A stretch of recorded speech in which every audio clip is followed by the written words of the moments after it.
Hello guys, on this video I'm going to be making jollof rice. So we have so many different ways you can make your jollof rice. So I'm going to be using one of the easiest methods on this recipe, okay, on this video.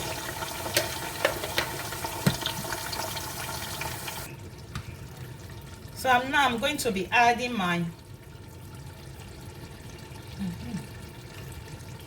this is my tatashe, blended tatashe is what I'm adding now.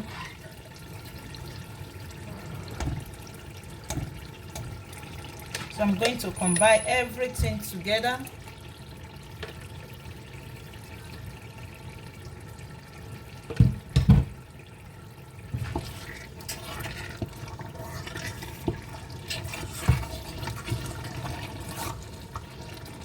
At this junction, guys, I'm going to be adding my, blended onions and scotch bonnet pepper in there.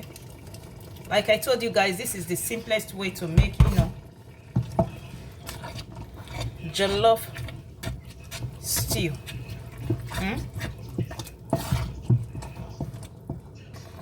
Guys, at this junction, I'm going to be adding my curry powder to it. This is my curry powder. I'm going to be adding it. So the next thing I'm going to be adding is all spices. All spices. That is what I'm going to be adding. I'm going to be adding 1 tablespoon of it. Then I'm also going to be adding my jollof seasoning to it. I'm going to be adding 2 tablespoons of my jollof seasoning into it. I'm also going to be adding all-purpose seasoning.